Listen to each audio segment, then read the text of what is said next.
You're listening to Walk the Herd on 93.7 The Ticket, where unheard issues get brought to light and every perspective counts. Here are your hosts, Rebecca Pearson and Aniko Renee. Okay, good evening. Sunday night, 7:01. We're right on time, Mr. Bachhoven. Thank you for that. Welcome in to Walk the Herd at 93.7 The Ticket. If you are just tuning in for the first time, this is Aniko and Rebecca. You there, Aniko? I'm here. There she is. Okay.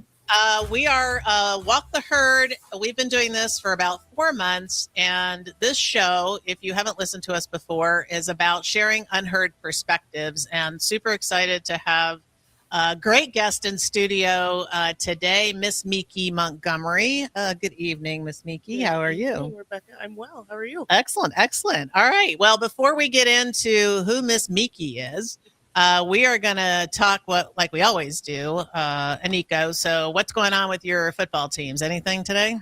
Devastation. Was it awful? I really wanted to watch. So it was super close, but we just weren't cohesive as a unit, leading the Eagles. So we just lost it. But the food was great. So not too many complaints. What was the final score? Do you remember? Numbers. Numbers for us. Thank goodness we have a sports expert on staff. So what was the score, Jake? Yeah, so the Eagles just dropped a close one, 23-19 to the 49ers. Of the four wildcard games so far, they've all been decided by 3 or 4 points. So it's been an exciting weekend. I saw the Jaguars and the God, I just said it a minute ago before we started. Yeah, the Bills. The Bills, thank you. I was like, I saw them play. Well, I couldn't remember it. So that one was 27-24, is that right? Yep, that's right. Okay, and then what else? Did we have another one finish already? Well, from yesterday, we had the Rams get past the Panthers, That's right. and the Bears make a big comeback on the Packers. All right, There you go, Rams fan.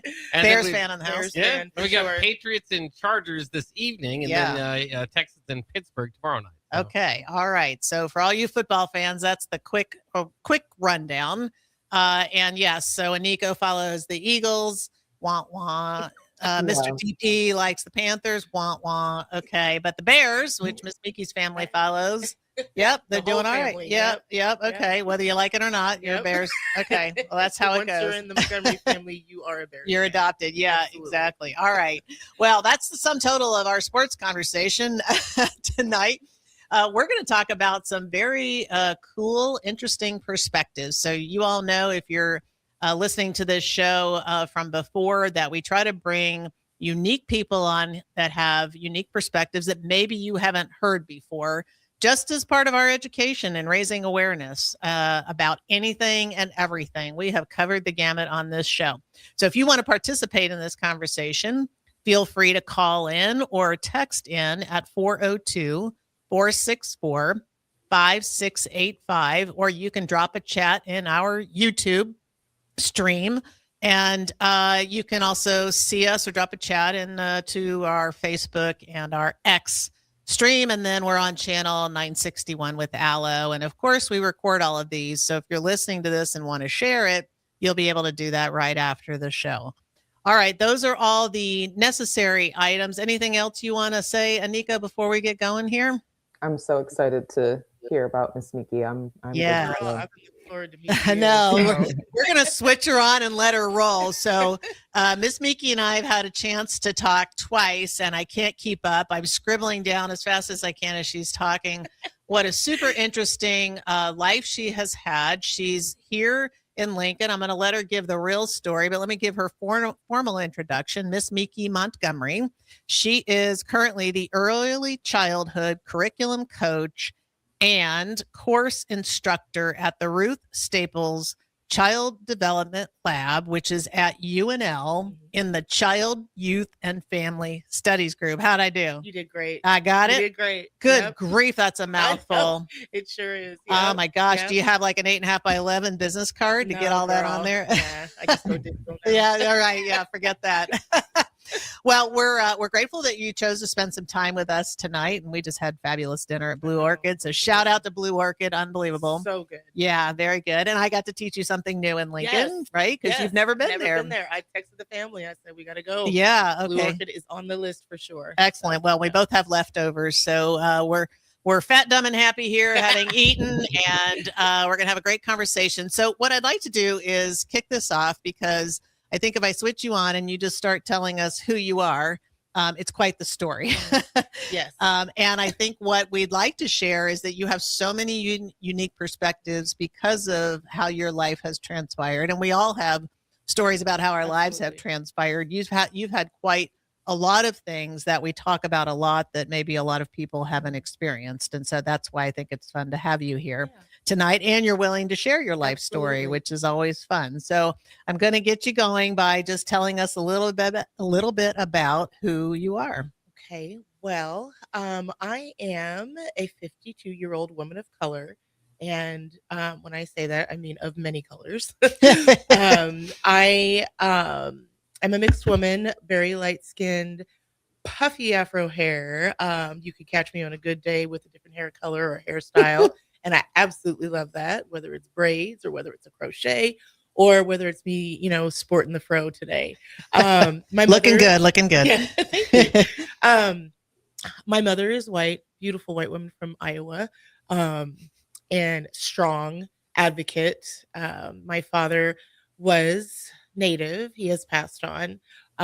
Also a very strong advocate and activist, just for justice, just for kindness, just for humanity, both of them. So I grew up with two very strong-minded, strong-willed, loving parents, who had also raised two older sisters that I have. I have a sister named Kim, who doesn't look anything like me, but we are biological. I am 6'1", and I already described some of my features. My sister Kim is like 4 foot something. And, and your mom is small, right? My mom is also very short. I'm the one that reaches on the top shelf for everything at every grocery store or family event, for sure. My dad was pretty tall. But when you see pictures of us, my sister Kim is, like I said, pretty short, white with freckles, straight hair.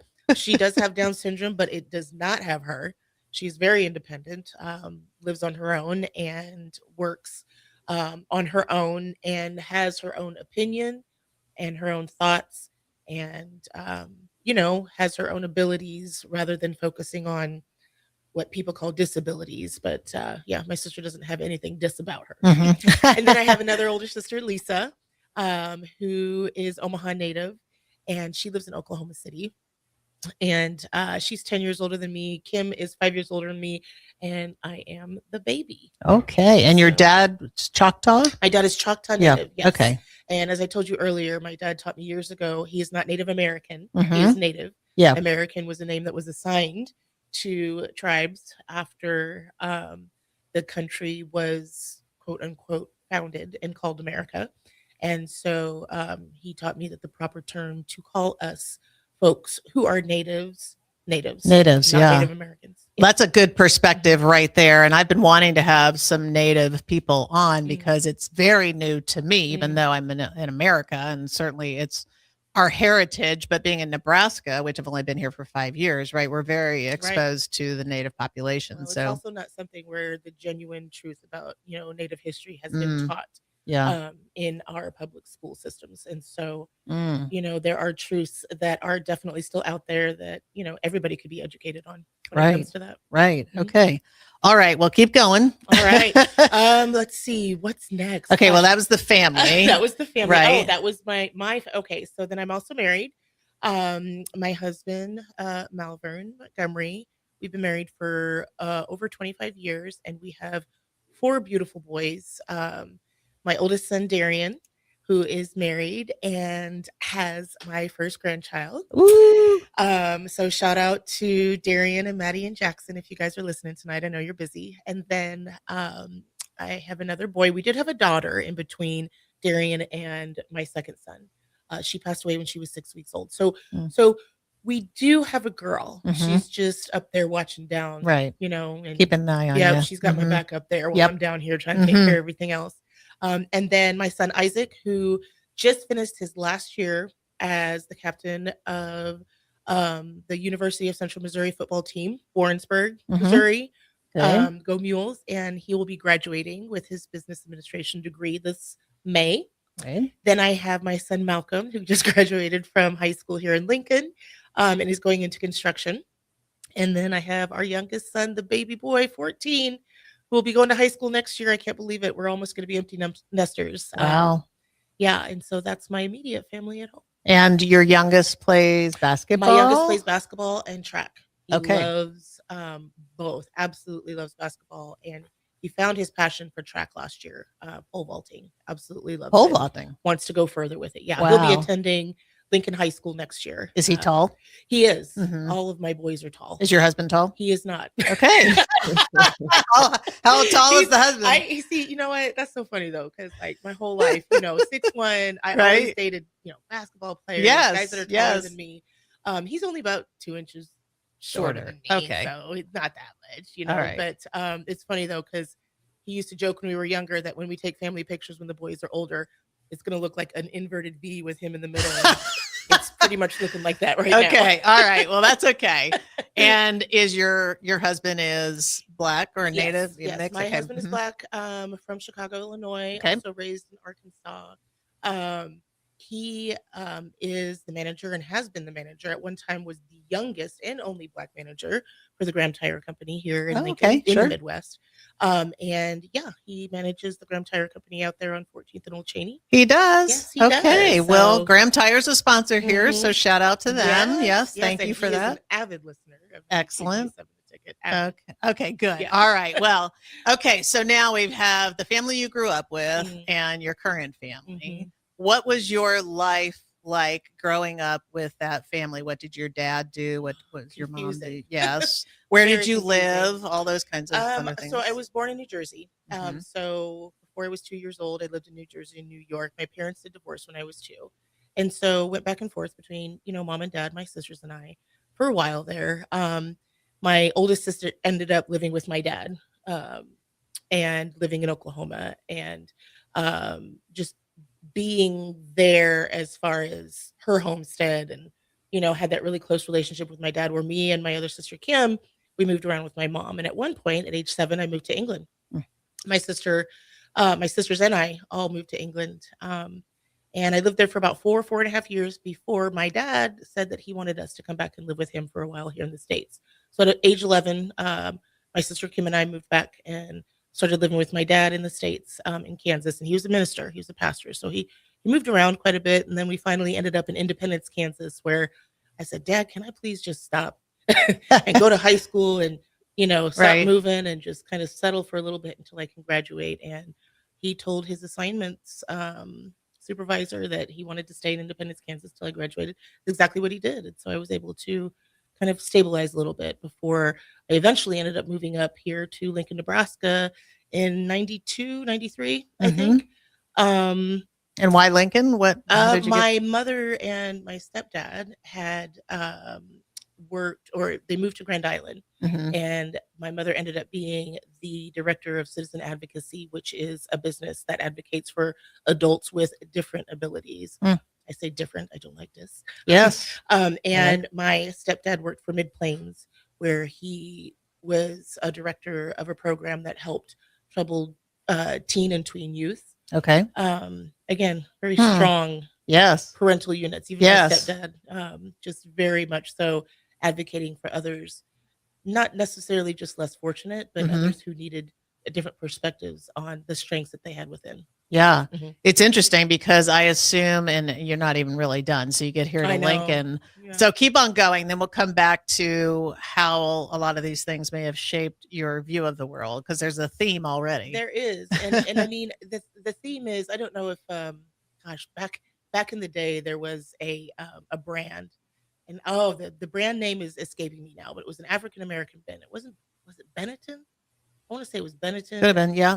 That With the rainbow just- colors and yeah. just the rainbow colors. Mhm. And I remember looking at their posters and their Yep. advertisements, and I remember thinking, okay, I kind of fit in with that Mm-hmm. because it wasn't just all Black people. It wasn't all Native people. It wasn't all white people. It was such a mixture of cultures, and it was Yeah. such a mixture of skin colors as well Yeah. as a mixture of They colors had a for the clothes. campaign. I'm in marketing, Mhm, so they had a mhm. campaign for years, and I think they're a European-based company, Okay. actually. Maybe Aniko, you could look this up while Jake's out doing something. I'm not sure he's doing something with the equipment, but maybe you could look up Benetton, Benetton, I Mhm, think. mhm. There was some kind of a campaign that was about international acceptance and whatever. Right. I remember that. So I don't remember what year that was, but That yeah. I don't either. I remember being in high school, Mhm. and I graduated high school in '91. But I remember seeing those campaign pictures or those Mhm. advertisement pictures, and I just remember for some reason it sunk in Yeah. so much. I'm actually getting kind of emotional when I think about it because I looked at that, and to me that was my life. And when I say that, you know, regardless of when people look at me and they see my hair, they see my skin color, they hear my voice, I mean, when I was younger and I was around, white friends, I was too Black. And when I was around Even though you're not Black, right? Black friends, I was too bougie. I was Uh-huh. bougie. I was bougie Mhm. Black, right? Okay, Or right. I didn't talk Black, which I didn't understand what Right, that meant. right. You're Back like, what then, is that? Yeah. but it was just there was so much confusion for who I was as far as my identity because I really didn't fit in Mm, anywhere. mm, It was always about how I looked that people wanted to assume that they knew who I was. mhm, And I didn't know who I was. When I was with my mom, people thought I was adopted because mm. I was with my mom and my sisters, with the Kim looking white, straight hair, oh, well, obviously she's adopted. Even as a baby, people would ask my mom. Gosh. My mom used to get so mad at that, When I was with my dad, yeah, I felt like I fit in a little bit more, Mhm. but I always felt empty of not knowing what my native culture meant as far as who I was Mm, and that blood that was within me because I mhm, didn't grow up in Oklahoma around his Choctaw mhm. family. We would still get together, but I didn't know enough about my own culture or the language or just the history. And dad wasn't a talker, but he would definitely share very significant facts about the work that he did Mhm. as far as a Native activist working for his understanding of Native theology. He was actually a part of the second Wounded Knee that happened. I don't know if you're even Oh, aware of that. wow. No. He's mentioned in that book because he was one of the negotiators Oh, wow. that stopped the second Wounded Knee from becoming even a bigger massacre. That's Yeah, pretty that's amazing. another story that we Oh, can my even get to goodness. touch on. Yeah. So confusing is the term I would use growing up. Okay. For quite a while, and even in just the last 4 or 5 years, have I been able to say that I feel I know who Mismiki Montgomery is as far as my identity now. And that's crazy because I'm 52.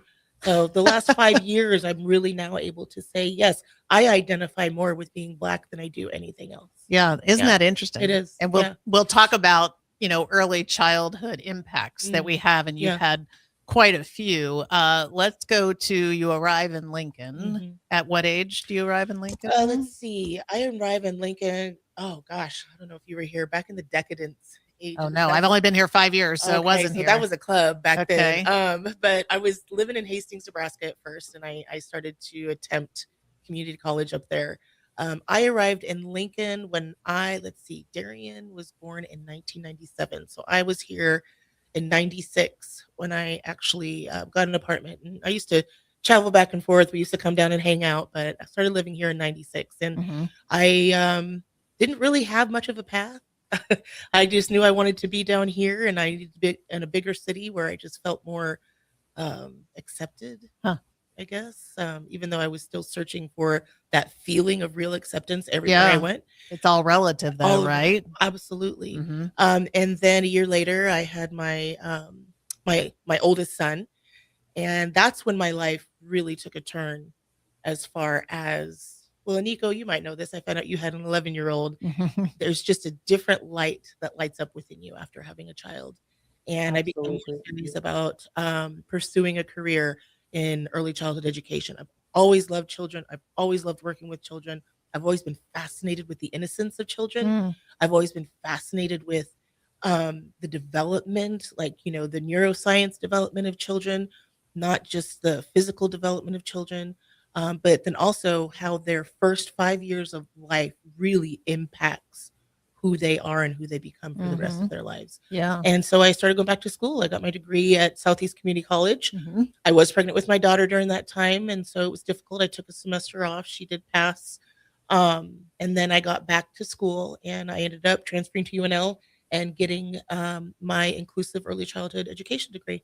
Wow. Yep. Okay. And I'm now working back at the same place that I am an alumni from, Ruth Staples Child Development Lab, where I now coach early childhood education and some elementary education majors who are going into the field, as well as getting to work with children and their families. So for me, it's the best of three worlds. Oh, wow. Yeah. Now, Aniko, I'm going to put you on the spot. I know that early childhood education is also one of your loves and passions.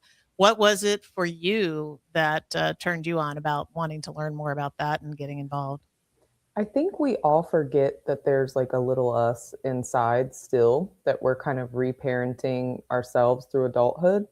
And there's something about experiencing the world twice through a child's eyes and their experiences that kind of gives you a better understanding of what this is really all about. I definitely relate to being biracial and not really fitting anywhere.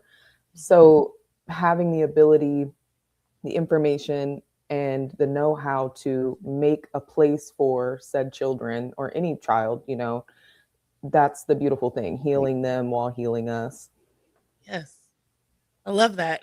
I absolutely love that and can 100% understand that perspective. It's amazing. It's amazing. And not only that, Aniko, but the children and the families that I work with today, with the climate that we live in and that we continue to live in and see unfold every year, and it's going to continue, just like our parents went through and our grandparents went through. My favorite thing about that perspective is being able to be a part of this time with them, not only for representational purposes, right? Because there's really not a whole lot of, especially here in the Midwest, especially in Lincoln, Nebraska, there are not a whole lot of educators of colors, period. You go to Atlanta, you go to Chicago, you go to all these other places. Big cities, yeah. Sure. Very different. And the representation is high, but also the educational experience is different, right? It's culturally responsive because, you are the culture as a teacher of color. And so at Ruth Staples right now, I mostly work with families, who come from two-parent homes, educated families. They get to travel, very much so secure households. And I have worked with the underserved community. I have worked with completely the opposite when it comes to children who, one-parent homes. I used to teach at Clinton Elementary, where I had a third grader who had 4 siblings younger than him, and he would have to miss school because his mom worked 3 jobs. Right. And he had to stay home and take care of his kids because mom couldn't afford childcare. Right. And he was in 3rd grade. And, I just soak in all of these different, I don't want to say lifestyles. I just soak in all of these different experiences that these children have. Right. And part of me, we talked about this at dinner tonight a little bit. I tell everybody, but I want to save the world. Yeah. I want to save the world. And everybody's like, you can't save the world. I've had so many people tell me, you can't save the world. Like, yes, I can. I'm going to try. I want to save the world. Right. And my way of saving the world is working with young children and teaching perspectives at a very simple elementary level that they can understand. Children understand kindness. They understand fairness. They understand, they actually understand at an early age a lot more than they're given credit for. They're sponges, right? They're watching, sponges, observing, right? Watching. Things that aren't said, they're very much so associating and putting into their little bag of tricks as they grow up to adults. And the relationship that you have with young children is extremely important when it comes to the impact that you have with them. Right. That relationship matters. Yeah. There needs to be that security. And once you have that security with them, not only can you play with them and get to know them, and they open up to you and they come to you when they have an owie or they're sad about something or a friend was unfair. But when it comes to having conversations that are difficult for even adults to have, about life, and I'm not talking about, Well, no, I am talking about it. Like, we've had conversations about racism. We've had conversations about voting. We've had conversations about everything that can come back to what is kind and unkind, what is fair and unfair. Yeah. Or adults have difficult times. Well, no, exactly. I was going to relate that, and we're going to have to take a break here, but I was going to relate it to when you first start seeing somebody in a relationship. You tell all, you're not afraid of anything, right? You lay it all down. You don't care if they like you, they don't like you. Like, you're in that, right? I feel like that childhood thing is the same way. There's no baggage, You're right? so forgiving, Yeah, it's so forgiving. Yeah, exactly. So let's take a break. We'll come back with Aniko, Rebecca, and Mismiki right after the break. Want to make the easy call? Call John Henry's. From leaky pipes to a broken AC, flickering lights to furnace fights. We've got it handled. Plumbing, heating, air, and electrical, all under one trusted roof. Proudly serving homes across Lincoln, Omaha, and surrounding areas, and ready 24/7. Visit calljh.com or call John Henry's. 435-5555. John Henry's Plumbing, Heating and Electrical. Graham Tire presents life's greatest adventures. Okay, take the worm, put it on the hook. Now bring your pole back and throw it forward. And just let the fish come to you. I got a bite! It's a big one, Dad! Great road trips start with great service. Graham Tire, your tire store next door, with 5 convenient Lincoln locations, getting you to the places that matter most. With UBT, you've got total control over your money. Like Doug, who runs his game day tailgate like a well-oiled machine. I got burgers, brats, chicken, dogs, plus all the fixins. And with the UBT Go app, I can track my food spending from anywhere. Pro move. They don't call me Grill Sergeant for nothing. No matter your goals, UBT helps you feel good about reaching them. Union Bank and Trust. Member FDIC. MWR, a local company of Lincoln, is proud to announce they are able to offer their own post-frame building packages in metal to anyone desiring a building, whether you're a contractor or a DIYer. They can install your building as always, and they offer multiple different rib profiles and loads of color options, including the wood grain metal at great competitive prices. You can inquire at mwrbuildingandfence.com or just draw your desired building and submit it in their contact us page, and they'll get back to you. Call MWR today at 402-540-8966.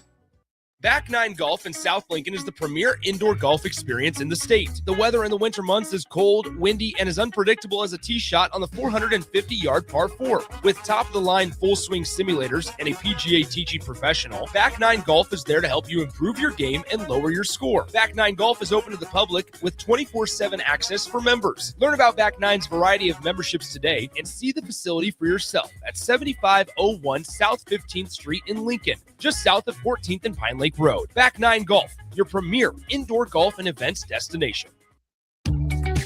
Are you ready for a new opportunity? Check out Sandhills Global. Join a dynamic team where your skills are valued and your career can soar. We offer full-time positions with a 4.5-day work week, competitive pay, excellent benefits, and a positive work environment. From IT and marketing to sales and finance, we're looking for talented individuals just like you. Apply today at sandhills.jobs and take the first step towards an exciting future. That's sandhills.jobs. Don't wait, apply now. Big box stores are tempting for buying equipment for your high schooler in sports or for yourself in your sports leisures. But buying new is awfully expensive. Why not go somewhere with new and used options? Play It Again Sports has quality, slightly to gently used equipment, and 50% of their inventory is actually new equipment. And it's more than baseball, softball, and golf. They also have equipment for disc golf, fitness, hockey, and more. Plus, they're always buying products. Bring your gear you're done with and get trade money on the spot. Play It Again Sports at 48th and Vine.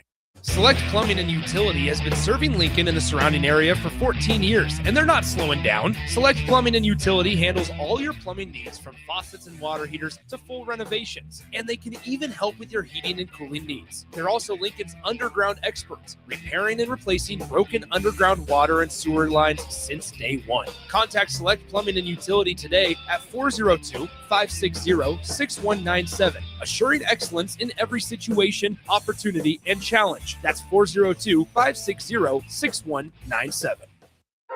Tune in to 93.7 The Ticket immediately after every Nebraska men's basketball game for 1 hour of post-game recap. The Nebraska Basketball Postgame Show is sponsored by Union Bank and Trust, John Henry's Plumbing, Heating, Air, and Electrical, and the Lincoln Airport on 93.7 The Ticket and theticketfm.com. You're listening to Walk the Herd on 93.7 The Ticket. Here are your hosts, Rebecca Pearson and Aniko Renee.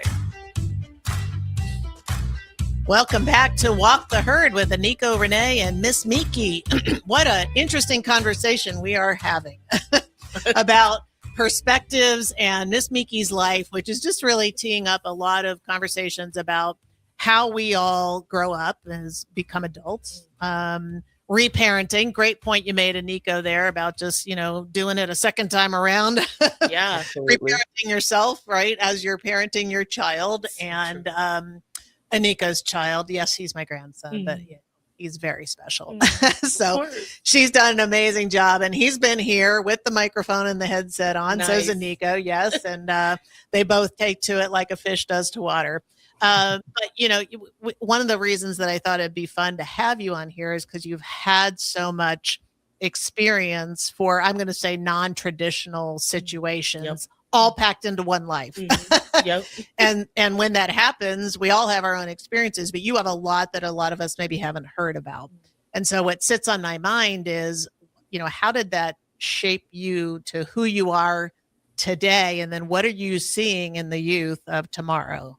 Loaded question. Very loaded question. Well, I'm grateful for how it has shaped me, because instead of just growing up with one mindset, one perspective, I have multiple.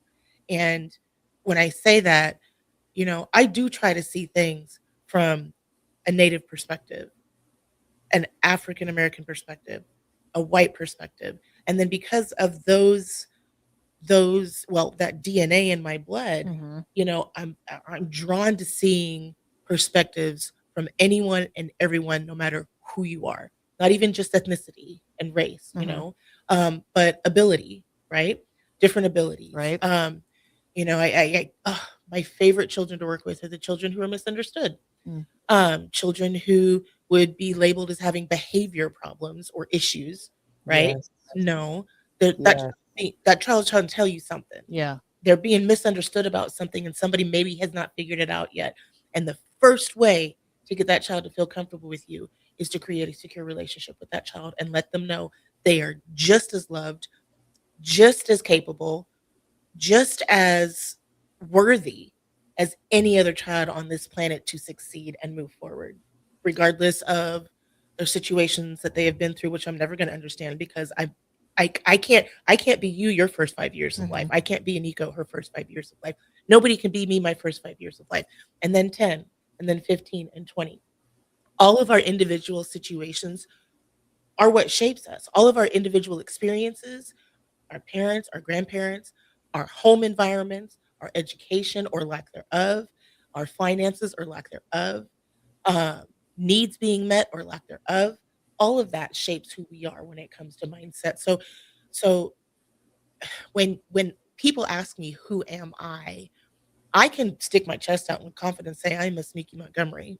And I have found myself more so in the last 5 years than I probably have, in the last 40 or so. And that's because I don't think that there's one right answer or one right way when it comes to one right perspective and somebody being wrong and me always being right. Right. Yeah. You can be right and you can have a completely opposite perspective than me, and I can be right and have a completely opposite perspective of you. And we don't have to sit here and argue whether we're wrong. What's so much fun to me is when you don't see eye to eye is asking why and how you got to that position, whatever it is, right? I'm fascinated by that because it is generally shaped by our experiences. And I know, Aniko, you probably have a million questions based on what's going on here. Do you want to jump in here? I'm sure. I was scribbling them down over the break, but speaking of, I'm still kind of finding myself in my place and trying to figure out where to put the extra love and extra attention. So I just was curious, what steps in your life allowed you to realize what your gift was and how to share that Was it groups you hung out with? Was it information you sought? Was it self-reflection? All of it? It was mistreatment, honestly. Oh, wow. It was mistreatment.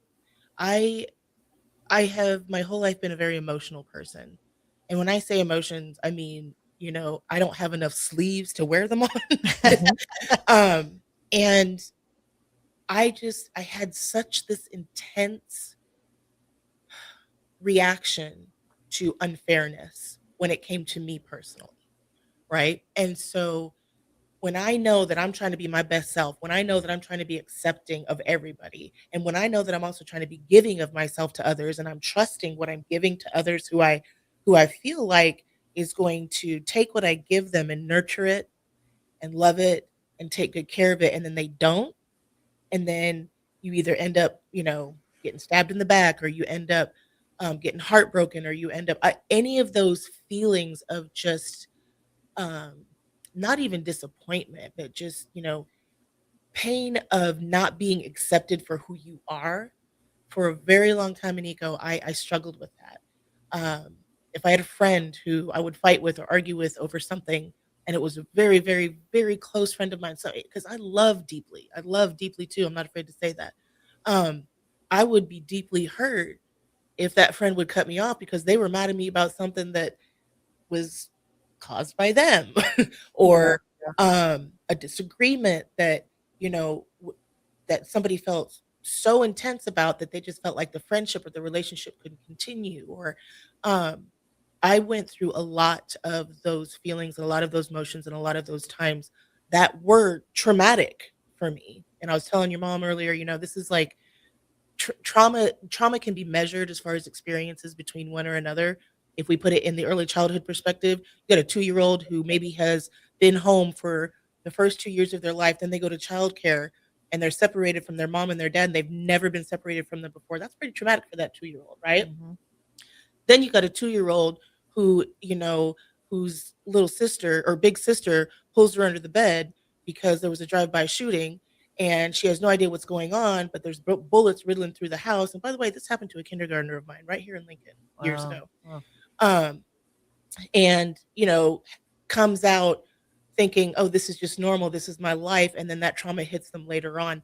Regardless of trauma and our experiences, they shape us as far as our predisposition and our mindset. And so when I say that that type of pain was traumatic for me, I'm thankful for that pain because I wouldn't be where I am right now as far as being able to really dig down and do that self-reflecting that you mentioned if I didn't go through that, right? And I don't think there's a perfect time to get there, Nico. I think with everybody's own experiences, you figure out that journey. This sounds so cliche, but you really do figure out that self-reflection journey on your own, and you don't ever stop doing it.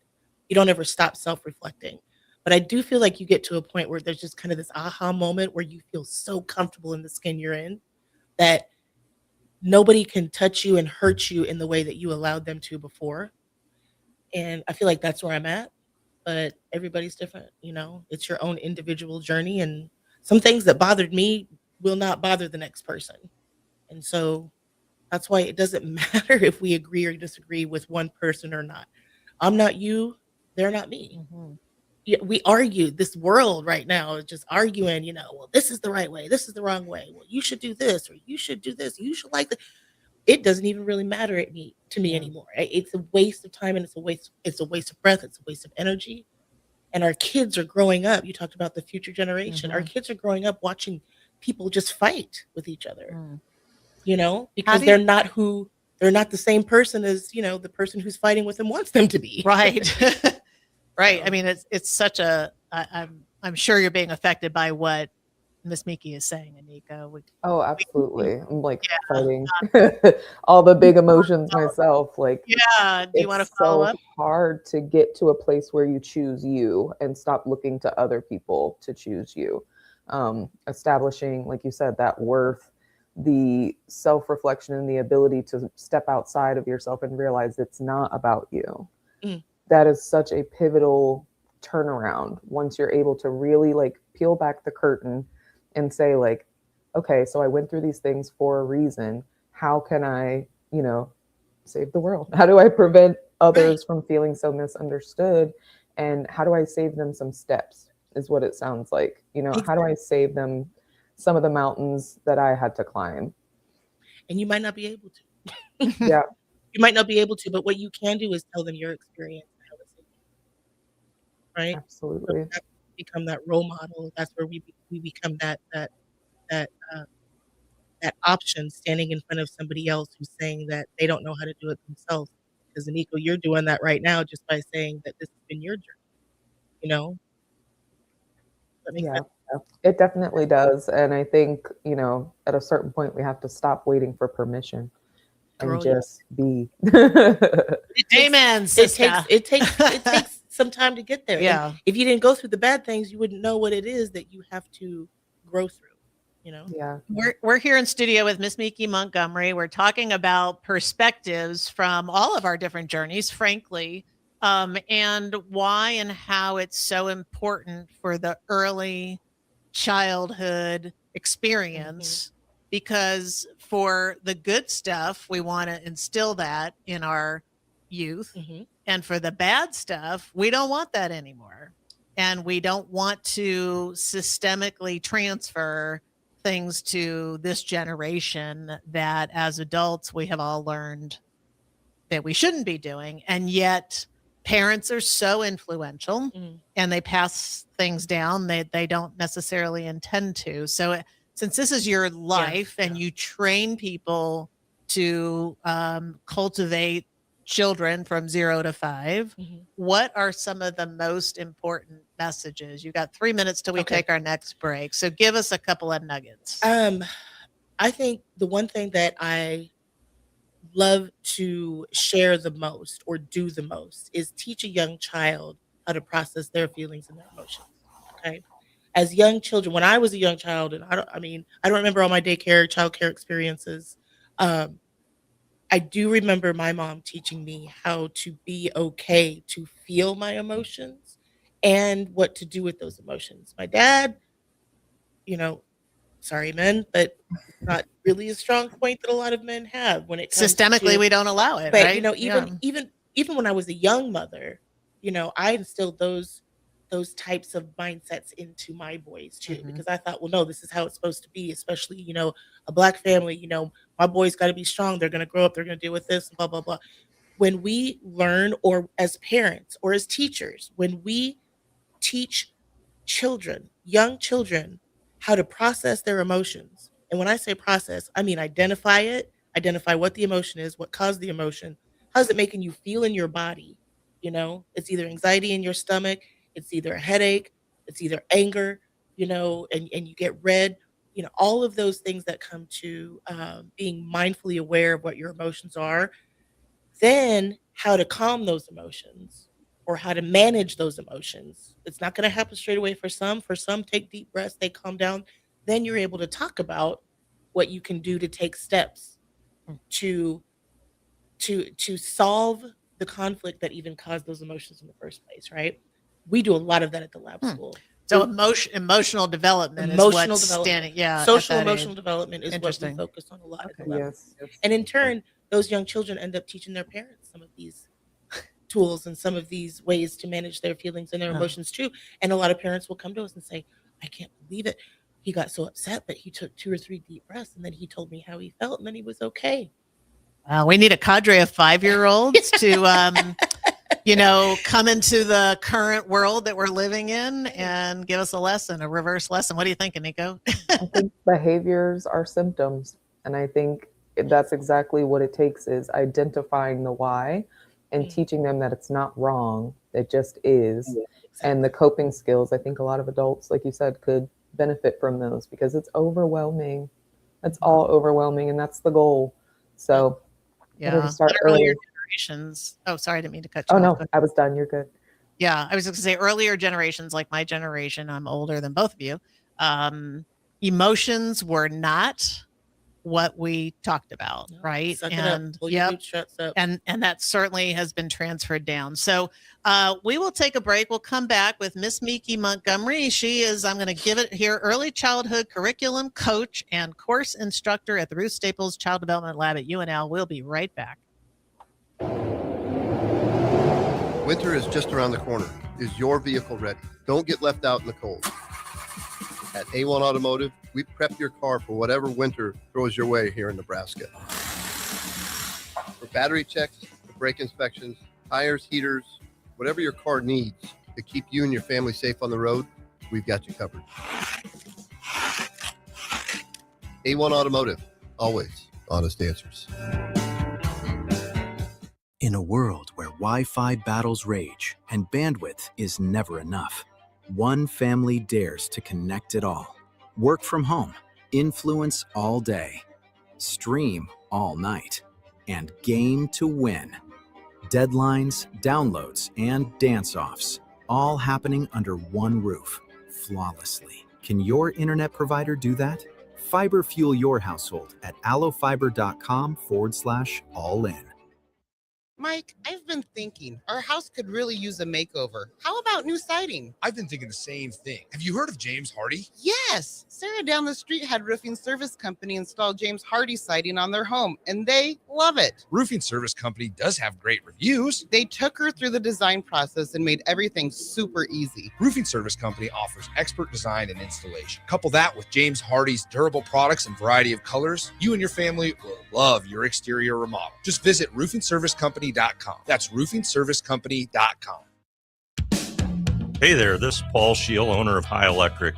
I want to thank our friends and loyal customers and introduce High Electric to those looking for a new electrician. We've been serving the Lincoln and Omaha area for over 30 years, from design to install, upgrades, and repair. If you are a homeowner or a small business needing some electrical work, call us at 402-466-6606 or check us out at hyelectric.com. We look forward to hearing from you. Big value and big flavor meet at Wings and Rings thanks to the all-new delicious Duo Combo. This is the one you've been waiting for. Get one half-sized appetizer and 2 entrees with a side for only $19.99. Bring a friend for the best deal in town on any day of the week, during game time, or whenever the heck you want. Their made-to-order wings and chicken sandwiches are waiting for you at their 68th and O and 40th and Old Cheney locations. Stop by Wings and Rings and celebrate every day with the best meal deal in town. Rick Heyman here from Sartor Heyman Jewelers. I want to personally thank our great customers for voting us once again the best of Lincoln. At the same time, we're celebrating our 120th year in business in the great state of Nebraska. You can count on Sartor Heyman for the very best quality, value, and customer service. When it comes to your jewelry needs, visit us at South Point, Grand Island, and the Outlet in downtown Lincoln. Visit us today at sartorheyman.com, and thank you for your continued trust after all these years. It's basketball season, and Salt Mine City is your pregame and postgame headquarters in the Haymarket for craft beers and great food. Get ready for the game with their big, fatty 7-ounce hamburger or try a Reuben sandwich served on Blackstone rye bread. And don't forget their beef or chicken nachos with guacamole, sour cream, jalapenos, and more. Wash it down with one of their 12 beers on tap, including the popular Single Axle Light American Lager. Salt Mine City, your basketball headquarters, now open at 2 p.m. Monday through Thursday and 11 a.m. Friday through Sunday at 8th and R. Sometimes good people make mistakes. When you find yourself in need of an attorney, call Liberty Law Group.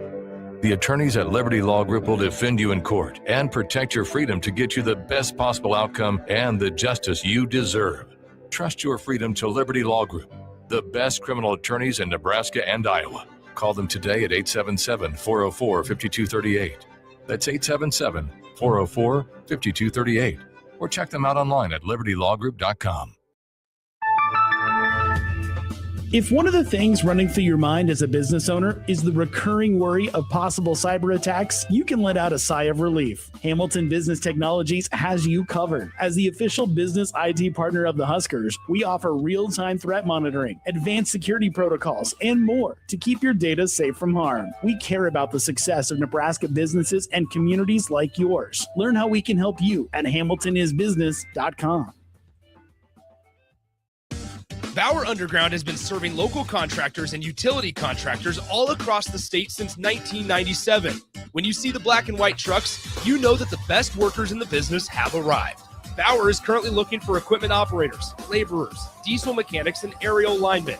Join the brotherhood built on hard work, authentic people, and a pedigree of success. They're offering top-notch benefits, a matching 401k, and a $600 per year clothing allowance. Bauer Underground, a family-friendly company with plenty of room for advancement.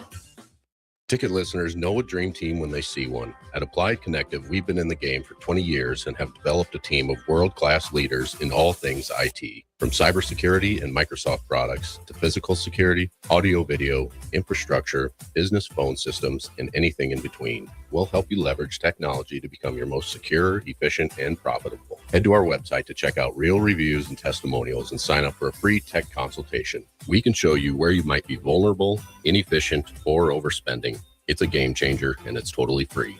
Claim yours right now at appliedconnective.com. You're listening to Walk the Herd on 93.7 The Ticket. Here are your hosts, Rebecca Pearson and Aniko Renee. Welcome back to Walk the Herd. This is 93.7 The Ticket. We're in studio with Mismiki Montgomery. She's in short, a curriculum coach and course instructor around early childhood. I'm going to shorten that. Yeah, it was a lot easier.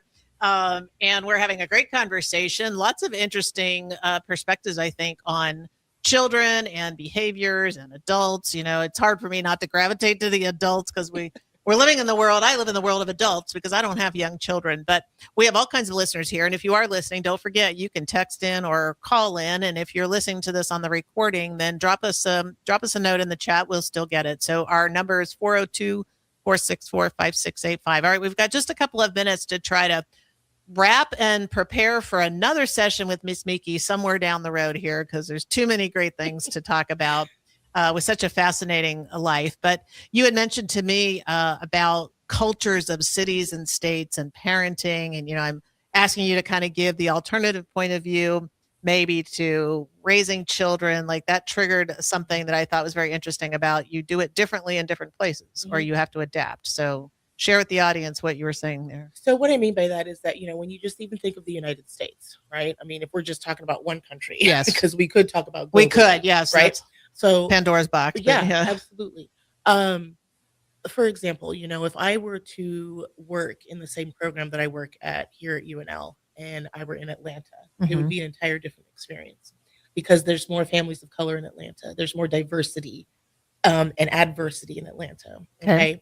And the cultural norms for what would be a Midwest white family, what would be an Atlanta African-American family. You know, those cultural norms, they pass generation after generation. Sure. You know, how you're parented, you usually parent. Pass on something.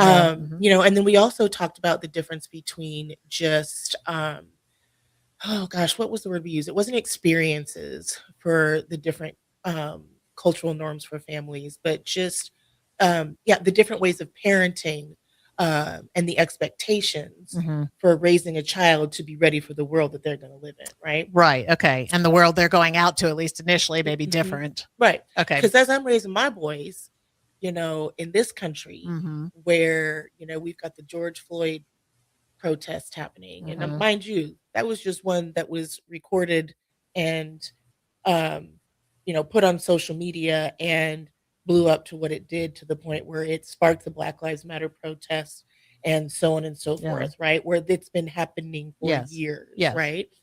In my mind, I've got 4 Black boys in this country when that's happening. And although I'm not in a part of the country where those brutal deaths, shooting deaths are happening to Black men every day, it still highly affects me and makes me parent in a way that I want my boys to be fully aware of the dangers that they could possibly face, but, you know, God willing, never do. And so I would parent my kids, you know, make sure your hands are 10 and 2 on the wheel. If you ever get pulled over, yes, sir, no, sir, yes, ma'am, no, ma'am. You abide by what they say so we can get your butts home alive, and then we'll fight the injustice later. Yeah. I got chills just even saying that. I haven't had Absolutely. We all kind of have that conversation, I think. my husband and I have conversations like that when it comes to, look, my now 14-year-old, when he was 5 years old, had his first racist experience in kindergarten when he was told he could not come to a birthday party of one of his preschool best friends because his mother told his preschool best friend, "Don't you invite any brown people because I'll puke. It'll make me sick." Oh my gosh. And he comes home from kindergarten and says, "Mom, how come I can't go to so-and-so's birthday party?" He said his mom said that it'll make him sick, and he doesn't want to make his mom sick. So he told me I can't go. He was the only child that wasn't invited to this birthday party out of the kindergarten class. Speaking of trauma, right? There's a like an incident. Yeah. But yet my son didn't really get it at 5, right? Yeah. Uh-huh. There's not that concrete operational way of thinking for a child until their ages 8, 9. Okay. And so he'll look back on it, or he could look back on it. He does look back on it now, and he'll get it more than he did when it happened to him when he was 5. That wasn't traumatic for him. It was just confusing. Yeah. Like, wait, why can't I go? I Right. don't get it. We're best friends. We play all the time, you know, on the playground, but I can't go. I get it why he doesn't want to make his mom sick. He doesn't want to make his mom throw up. And I couldn't really explain racism to my child. Wow. Then, right? Usually when racism things like that or racist things like that happen, it didn't happen to my kids here, you know, in the Midwest until like, you know, grade 3 or 4, you know, when children were saying things on the playground. Well, it's never a good time to stop a deep conversation like that one. So I'm just going to, Aniko, on our collective behalf, I'm going to say that we're thrilled that we were able to have you tonight. What a great conversation. There are more to come. Yes. Because this opens a lot of questions. And I think, you know, things that our audience very interested in, because not everybody has lived this life. Not everybody's experienced that. You know, I can tell you that white kids are not being told that. Okay. Yeah. I'm happy to say that on behalf of my people. So with that, we're going to have to wrap up. We will thank Mismiki Montgomery for being with us tonight. And Nico, I hope you have a great evening. This is Walk the Herd, and we'll see you next week. Never enough.